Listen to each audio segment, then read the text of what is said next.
Assalamualaikum warahmatullahi wabarakatuh. Perkenalkan, nama saya Lydia Jessica Utami dengan NIM 22020064 dari sesi 0094. Dalam tugas UTS ini saya akan membahas film Tenggelamnya Kapal Van der Wijk yang diadaptasi dari novel mahakarya sastrawan sekaligus budayawan Haji Abdul Malik Karim Amrullah atau Buya Hamka.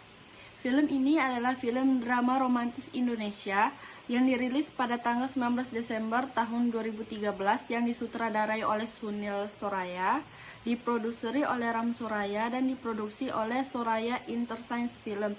Film ini dibintangi oleh Herjunut Ali sebagai Zainuddin, Pevita Pearce sebagai Hayati, Reza Rahadian sebagai Aziz, dan Randi Danista sebagai Bang Muluk.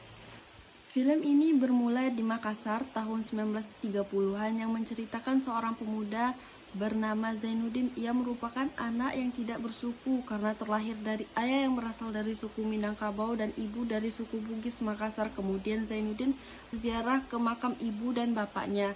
Dan setelah sampai di tanah kelahiran ayahnya, yaitu di Batipu, Sumatera Barat, ia menumpang tinggal di rumah Makcik Jamila, adik dari ayahnya. Selama di Batipu, Zainuddin diajak oleh suami makciknya untuk berkeliling di tanah Batipu, dan disitulah awal mula Zainuddin melihat Hayati, seorang gadis cantik keturunan bangsawan Minangkabau asli. Di waktu hujan tiba, ia berjumpa lagi dengan Hayati, dan Zainuddin menawarkan payungnya kepada Hayati dan temannya untuk pulang duluan. Dari sanalah awal mula mereka mulai bertukar surat cinta. Suatu hari nampaklah oleh seorang datuk dari keluarga Hayati. Ia melihat Hayati dan Zainuddin sedang mengobrol, dan karena sang datuk tidak menyukai kedekatan Zainuddin dan Hayati, dibuatnyalah suatu karangan tentang kedekatan Hayati dan Zainuddin, dan akhirnya Zainuddin terusir dari tanah Batipu, Sumatera Barat. Singkat cerita, Zainuddin telah di Padang Panjang di rumah makcik. Di sana ia menuntut ilmu, dan di sana juga ia bertemu dengan Bang Muluk. Akhirnya Hayati mengirimkan surat cinta kepada Zainuddin dan memberitahunya bahwasanya Hayati akan ke Padang Panjang juga selama 10 hari.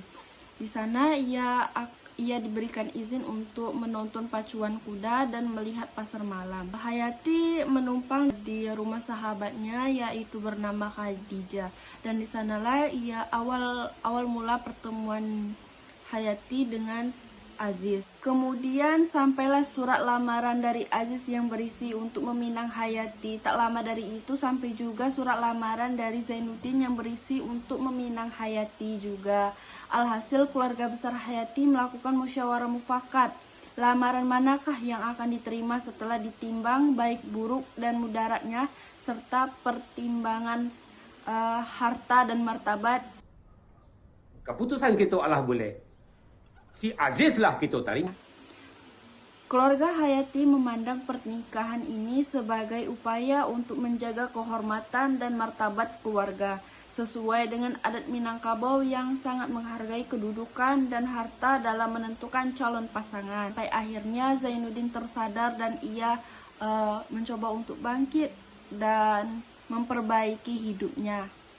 Kemudian ia memutuskan untuk merantau ke Batavia dengan didampingi oleh Bang Muluk, dan mereka berjanji untuk menjadi teman sehidup semati.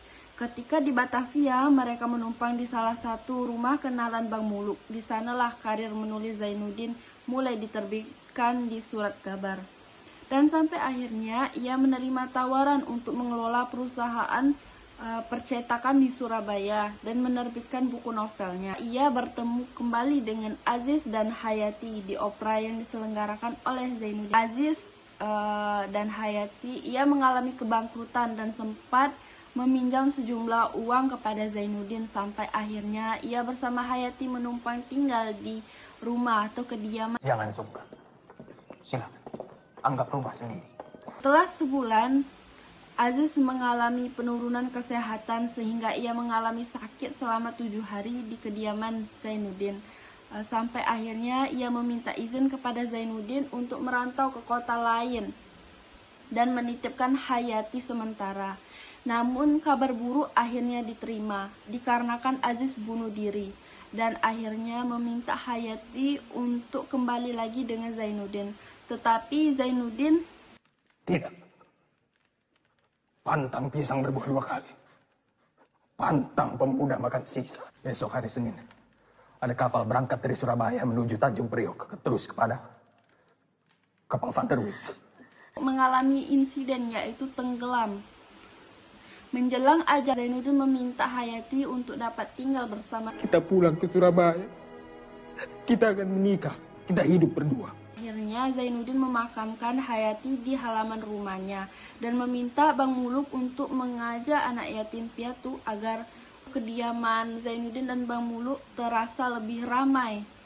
Zainuddin mengatakan kepada Bang Muluk, Sempit rasanya rumah sebesar ini jika hanya ada kita, Bang Muluk. akhirnya Zainuddin menerbitkan buku dengan judul Tenggelamnya Kapal Van der Wijk. Menurut saya, film Tenggelamnya Kapal Van der Wijk ini menyajikan tema besar tentang hubungan manusia dengan kebudayaan serta hubungan manusia dengan penderitaan yang relevan jika dikaitkan dengan mata kuliah ilmu budaya dasar ini. Bagaimana kebudayaan dapat membatasi pilihan dan kebebasan individu dalam menentukan hidup, khususnya dalam hal pernikahan dan cinta.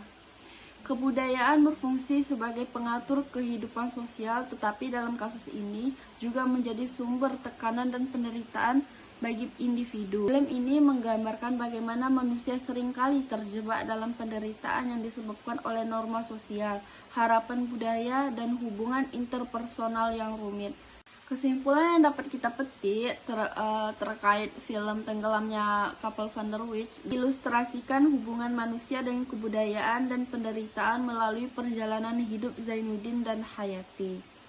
Kebudayaan membentuk dan membatasi tindakan individu, sementara penderitaan muncul sebagai hasil dari benturan antara hasrat pribadi dan tekanan sosial. Film ini menunjukkan bahwa dalam masyarakat tradisional, kebahagiaan individu seringkali dikorbankan demi kepatuhan terhadap norma dan adat istiadat yang kaku dan berlaku pada suatu daerah. Demikianlah review film Tenggelamnya Kapal Van der Wijk yang terkait dengan mata kuliah ilmu budaya dasar. Wabillahi taufik wal hidayah. Wassalamualaikum warahmatullahi wabarakatuh.